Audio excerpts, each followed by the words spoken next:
To the GPT-4 developer demo live stream. Honestly, it's kind of hard for me to believe that this day is here. OpenAI has been building this technology really since we started the company, but for the past 2 years, we've been really focused on delivering GPT-4.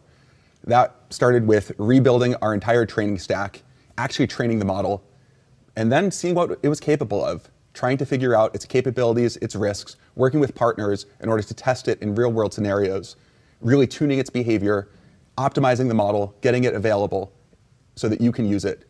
And so today, our goal is to show you a little bit of how to make GPT-4 shine, how to really get the most out of it, where its kind of weaknesses are, where we're still working on it, and just how to really use it as a good tool, a good partner. So if you're interested in participating in the stream, if you go to our Discord, so that's discord.gg/OpenAI, there's comments in there, and we'll take a couple of audience suggestions. So the first thing I want to show you is the first task that GPT-4 could do that we never really got 3.5 to do. And the way to think about this is all throughout training that you're constantly doing all this work. It's 2 a.m., the pager goes off, you fix the model, and you're always wondering, is it going to work? Is all this effort actually going to pan out? And so we all had a pet task that we really liked and that we would all individually be trying to see, is the model capable of it now? And I'm going to show you the first one that we had a success for 4, but never really got there for 3.5. So I'm just going to copy the top of our blog post from today, going to paste it into our playground. Now this is our new chat completions playground that came out 2 weeks ago. I'm going to show you first with GPT 3.5. 4 has the same API to it, the same playground. The way that it works is you have a system message where you explain to the model what it's supposed to do. And we've made these models very steerable, so you can provide it with really any instruction you want, whatever you dream up. And the model will adhere to it pretty well. And in the future, it will get increasingly powerful at steering the model very reliably. You can then paste whatever you want as a user. The model will return messages as an assistant. And the way to think of it is that we're moving away from sort of just raw text in, raw text out, where you can't tell where different parts of the conversation come from, but towards this much more structured format that gives the model the opportunity to know, well, this is the user asking me to do something that the developer didn't intend. I should listen to the developer here. All right, so now time to actually show you the task that I'm referring to. So everyone's familiar with summarize this, let's say, article into a sentence, okay? Getting a little more specific, but where every word begins with G. So this is 3.5. Let's see what it does. Yeah, it kind of didn't even try. Just gave up on the task. This is pretty typical for 3.5 trying to do this particular kind of task. If it's sort of a very kind of stilted article or something like that, maybe it can succeed, but for the most part, 3.5 just gives up. But let's try the exact same prompt, the exact same system message in GPT-4. So kind of borderline, whether you want to count AI or not. But so let's say AI doesn't count. That's cheating. So fair enough. The model happily accepts my feedback. So now, to make sure it's not just good for G's, I'd like to turn this over to the audience. I'll take a suggestion on what letter to try next. In the meanwhile, while I'm waiting for our moderators to pick the lucky letter, I will give a try with A. But in this case, I'll say GPT-4 is fine. Why not? Also, pretty good summary. So I'll hop over to our Discord. All right. Wow. People are being a little ambitious here. I'm really trying to put the model through the paces. We're going to try Q. Which, if you think about this for a moment, I want the audience to really think about how would you do a summary of this article that all starts with Q. It's not easy.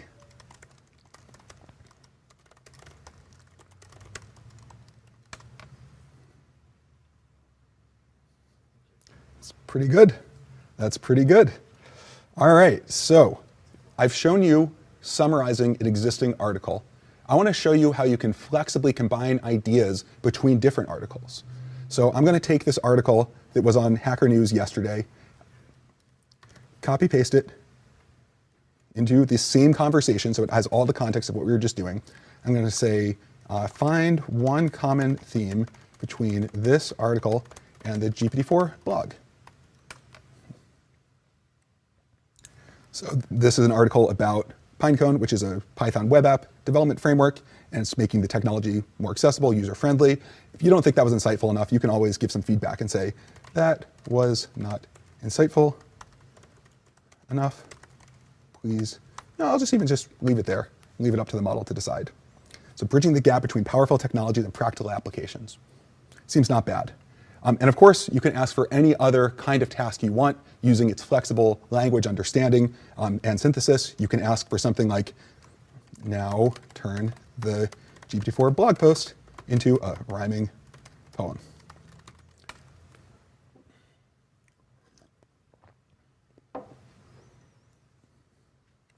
Picked up on OpenAI evals, open source for all, helping to guide answering the call, which, by the way, if you'd like to contribute to this model, please give us evals. We have an open source evaluation framework that will help us guide and all of our users understand what the model is capable of and to take it to the next level. So there we go. This is consuming existing content using GPT-4 with a little bit of creativity on top. But next, I want to show you how to build with GPT-4. What it's like to create with it as a partner. And so the thing we're going to do is we're going to actually build a Discord bot. I'll build it live and show you the process, show you debugging, show you what the model can do, where its limitations are, and how to work with them in order to sort of achieve new heights. So the first thing I'll do is tell the model that this time it's supposed to be an AI programming assistant. Its job is to write things out in pseudocode first and then actually write the code. And this approach is very helpful to let the model break down the problem into smaller pieces. And then that way, you're not kind of asking it to just come up with a super hard solution to a problem all in one go.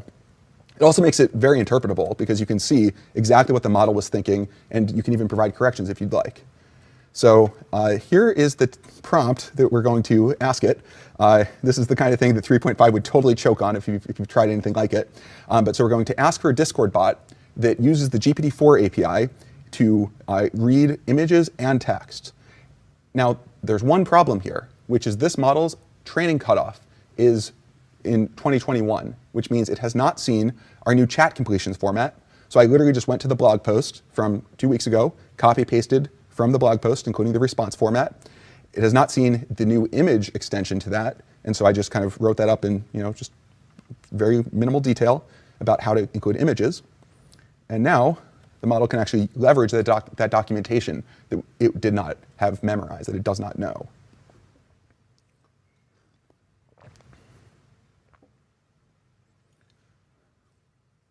And in general, these models are very good at using information that it's been trained on in new ways and synthesizing new content. And you can see that right here, that it actually wrote an entirely new bot. Now, let's actually see if this bot is going to work in practice. So you should always look through the code to get a sense of what it does. Don't run untrusted code from humans or from AIs. And one thing to note is that the Discord API has changed a lot over time, and particularly that there's one feature that has changed a lot since this model was trained. Give it a try. In fact, yes, we are missing the intents keyword. This is something that came out in 2020. So the model does know it exists, but it doesn't know which version of the Discord API we're using. So are we out of luck? Well, not quite. We can just simply paste to the model exactly the error message. Not even going to say, hey, this is from running your code. Could you please fix it? We'll just let it run. And the model says, oh yeah, whoops, the intents argument. Here's the correct code. Now let's give this a try. Once again, kind of making sure that we understand what the code is doing.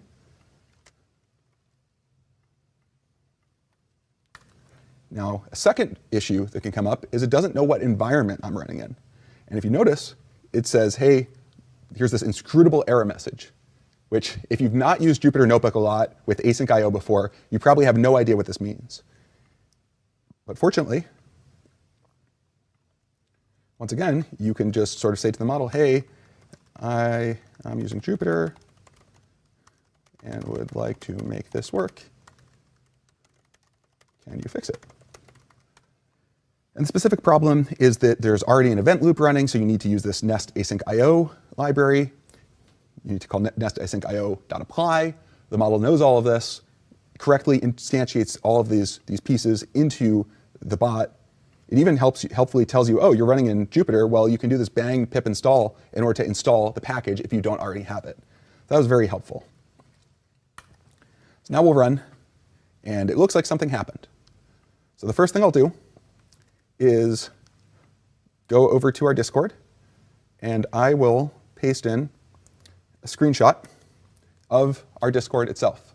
So remember, GPT-4 is not just a language model.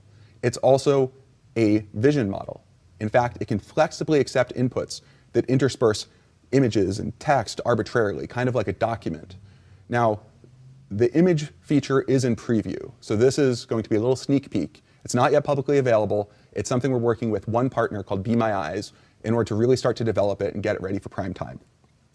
But you can ask anything you like. For example, I'll say GPT-4, hello world, can you describe this image in painstaking detail? All right, which first of all, think of how you would do this yourself. There's a lot of different things you could latch onto, a lot of different pieces of the system you could describe. And we can go over to the actual code and we can see that, yep, we in fact received the message, have formatted an appropriate request for our API. And now we wait, because one of the things we have to do is we have to make the system faster. That's one of the things that we're working on optimizing. In the meanwhile, I just want to say to the audience that's watching, we'll take an audience request next. So if you have an image and a task you'd like to accomplish, please submit that to the Discord. Our moderators will pick one that we'll run. So we can see that the Discord, it looks like we have a response. Perfect. So it's a screenshot of a Discord application interface. Pretty good. Did not even describe it. It knows that it's Discord. There's probably Discord written there somewhere where it just kind of knows this from prior experience. Server icon labeled GPT-4 describes the interface in great detail. Talks about all the people telling me that I'm supposed to do Q. Very, very kind audience. And describes a bunch of the notification messages and the users that are in the channel. And so there you go. That's some pretty good understanding. Now, this next one, if you notice, first of all, we got a post, but the model did not actually see the message. So is this a failure of the model or of the system around the model? Well, we can take a look. And if you notice, here, content is an empty string. We received a blank message contents. The reason for this is a dirty trick that we played on the AI. So if you go to the Discord documentation and you scroll through it all the way down to, it's hard for me to even find, honestly, to the message content intent, you'll see this was added as of September 2022 as a required field. So in order to receive a message that does not explicitly tag you, you now have to include this new intent in your code. Remember I said intents have changed a lot over time. This is much newer than the model is possibly able to know. So maybe we're out of luck. We have to debug this by hand. But once again, we can try to use GPT-4's language understanding capabilities to solve this. Now keep in mind, this is a document of I think this is 10,000, 15,000 words, something like that. It's not formatted very well. This is literally a Command-A copy-paste. This is what it's supposed to parse through to find in the middle of that document that, oh yeah, message contents, that's required now. But let's see if it can do it. So we will ask for, I am receiving blank message contents. Why could this be happening? How do I fix it? So one thing that's new about GPT-4 is context length. 32,000 tokens is kind of the upper limit that we support right now. And the model is able to flexibly use long documents. It's something we're still optimizing, so we recommend trying it out, but not necessarily sort of really scaling it up just yet, unless you have an application that really benefits from it. So if you're really interested in long context, please let us know. We want to see what kinds of applications it unlocks. But if you see, it says, oh yeah, message content intent was not enabled. And so you could either ask the model to write some code for you, or you could actually just, do it the old-fashioned way. Either way is fine. I think that this is an augmenting tool, makes you much more productive, but it's still important that you are in the driver's seat and are the manager and knows what's going on. So now we're connected once again. And Boris, would you like to rerun the message?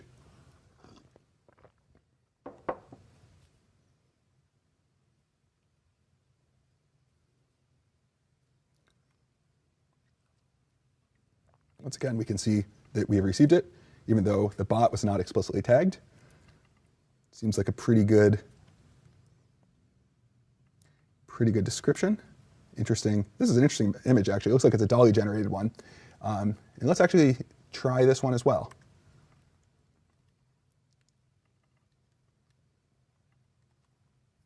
So what's funny about this image? Oh, it's already been submitted. So once again, we can verify that it's making the right API calls.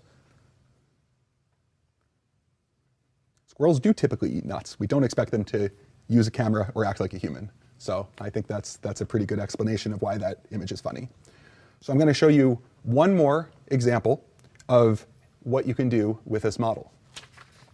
So I have here a nice hand-drawn mock-up of a joke website.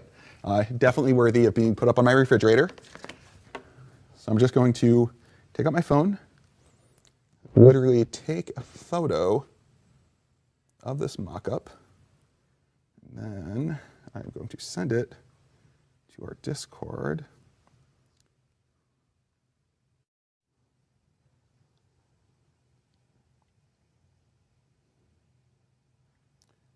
All right, going to send it to our Discord.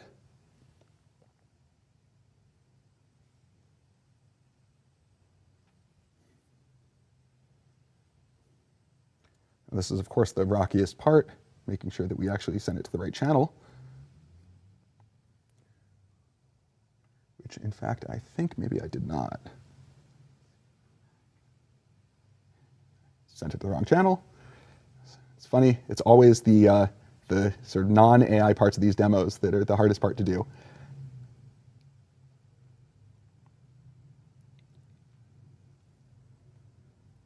And here we go. Technology is now solved. And now we wait. So the thing that's amazing in my mind is that what's going on here is we're talking to a neural network. And this neural network was trained to predict what comes next. Right? It played this game of sort of being shown a partial document and then predicted what comes next across an unimaginably large amount of content. And from there, it learns all of these skills that you can apply in all of these very flexible ways. And so we can actually take now this output.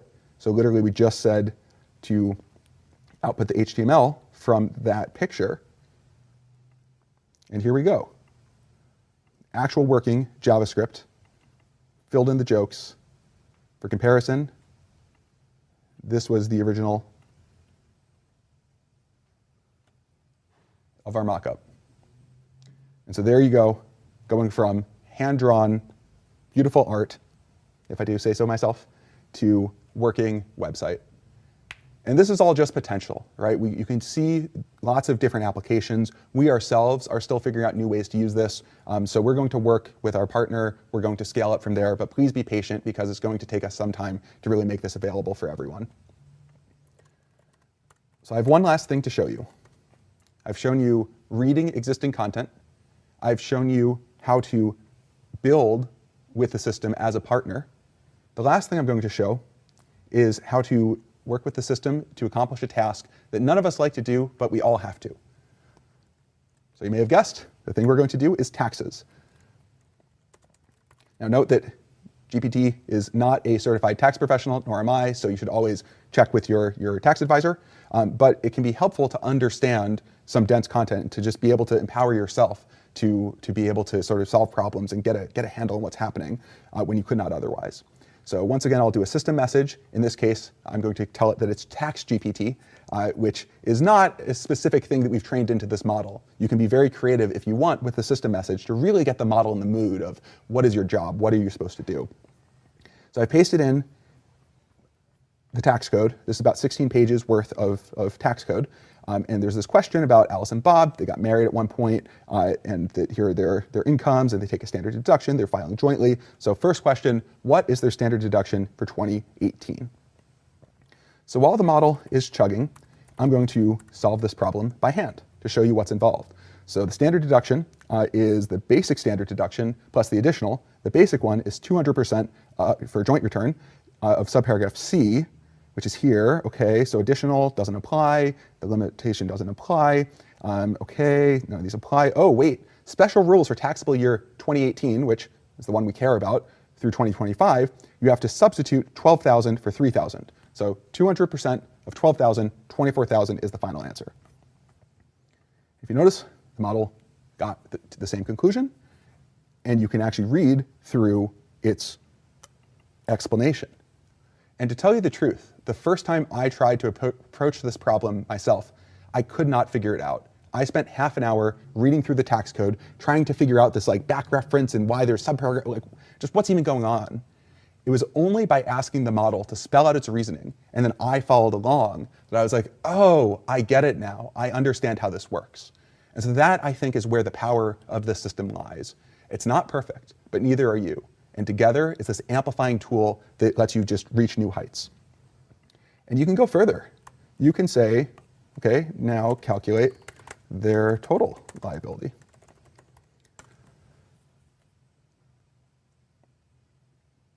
And here we go. It's doing the calculation.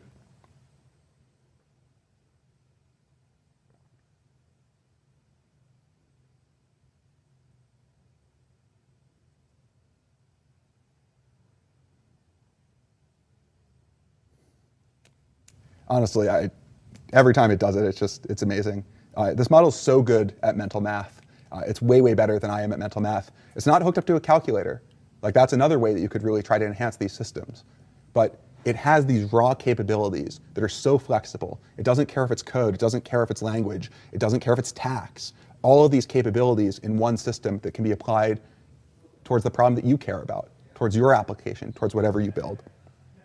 And so to end it, the final thing that I will show is a little other dose of creativity, which is now summarize this problem into a rhyming poem.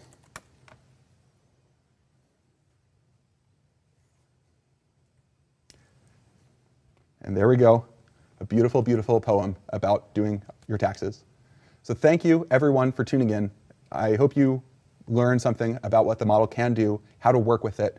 And honestly, we're just really excited to see what you're going to build. I've talked about OpenAI evals. Please contribute. We think that this model, improving it, bringing it to the next level, is something that everyone can contribute to, and that we think it can really benefit a lot of people, and we want your help to do that. So thank you very much. We're so excited to see what you're going to build.